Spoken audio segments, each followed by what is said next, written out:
In the last 2 years, we've seen major challenges to the system. We've seen Brexit and the vote for Brexit. We've seen a vote for a US president, Mr. Donald Trump, which supported, in many ways, protectionist tendencies. The challenge to the system is real. And the challenge is because of two main reasons. First, the gains of free trade are underappreciated. Why they're underappreciated is because free trade makes things a little bit cheaper, a little bit better, a little bit more efficient. Your computers now, $100 cheaper, $200 cheaper. Your flights, $100 cheaper, $200 cheaper. And they all add up, but people don't remember it. However, it is about concentrated misery that they remember, but not diffuse happiness. Concentrated misery occurs when people lose their jobs. Diffuse happiness is when people get a little bit cheaper goods, a little bit better gains. This emotional asymmetry is a real problem. And it's created even worse because jobs are being lost. But studies have shown that jobs are not being lost because of trade. Jobs are being lost because of technology.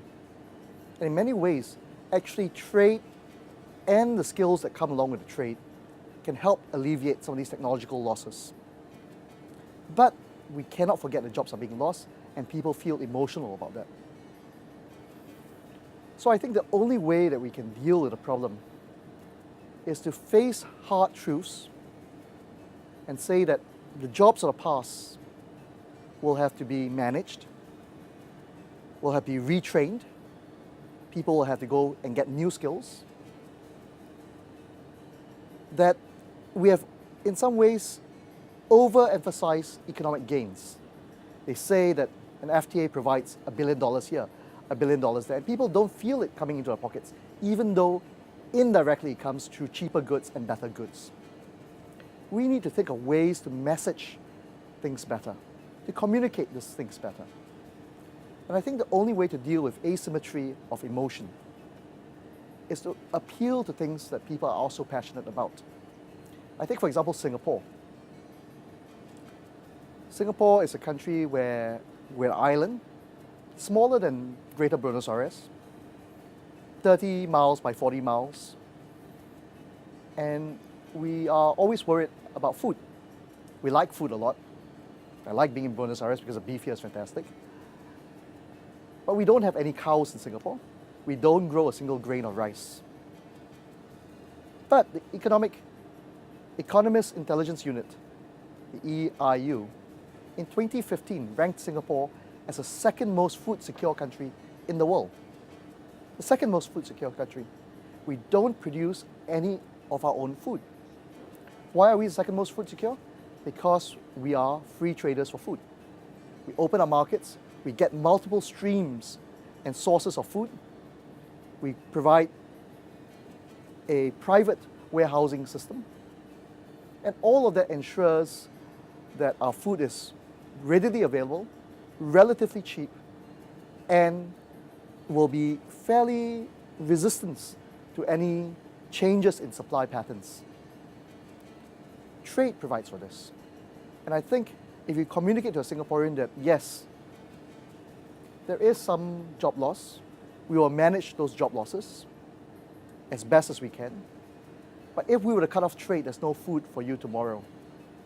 That is a powerful message. And every country we need to figure out what are these important messages. This could be a rule of law issue. It could be an investment issue. It could be a national security issue.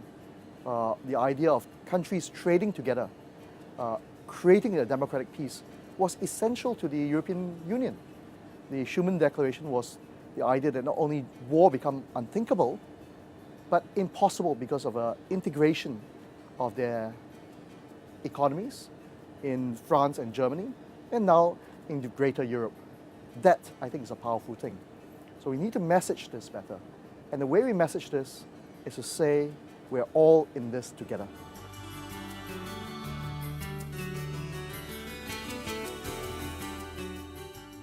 Absolutely. It's something I actually have been advocating for at least 10 years.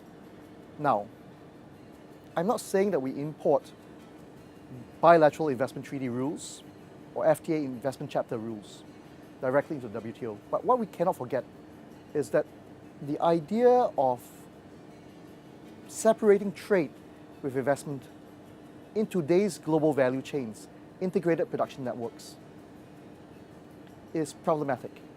Studies have shown that the more you're integrated into global value chains, the more investment you get. This is true whether you're a developing country or a developed country. Obviously, because if you're producing as part of factory production and you're getting supply parts in and out, you want ease of supply parts coming in, you want ease of exports.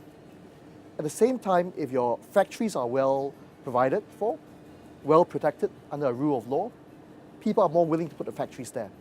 So your tariffs, your trade facilitation, and your investment rules all add to this investment climate. You also have the idea nowadays that products are no longer made in any one country, they're made in the world. This made in the world idea is exemplified by the iPhone. The iPhone, for example, many people will say, made in China. That's a final assembly point. 95% of the value added in the iPhone comes from Southeast Asia, Japan, Korea, Germany, and let's not forget, a lot of it is intellectual property coming from the US, in particular California. All of this means that we are all in this together, as I said before. This idea of making sure that we have a synergized, integrated system, both for trade, for investments, for trade facilitation, for investment protection and facilitation, all of this will result in a better economic climate. And a better economic climate of this nature will also result in potentially, and studies have shown this, a better rule of law. And this indeed works in a positive, virtuous discipline cycle to ensure that things make sense in the country, corruption is reduced, trade is facilitated, and investment is attracted. And this, I think, is a way in which we can create the rules. Now, I'm not saying that we create the rules exactly like the BITs. That is problematic. But in the WTO, we can look at how we create more transparency, more surveillance about investment facilitation, and how it can go hand in hand with trade facilitation. And if we do this well, then we are on the right track. Then domestically, or through bilateral investment treaties, or through FTAs, more rules can be created. But first, we need to understand how to integrate everything together.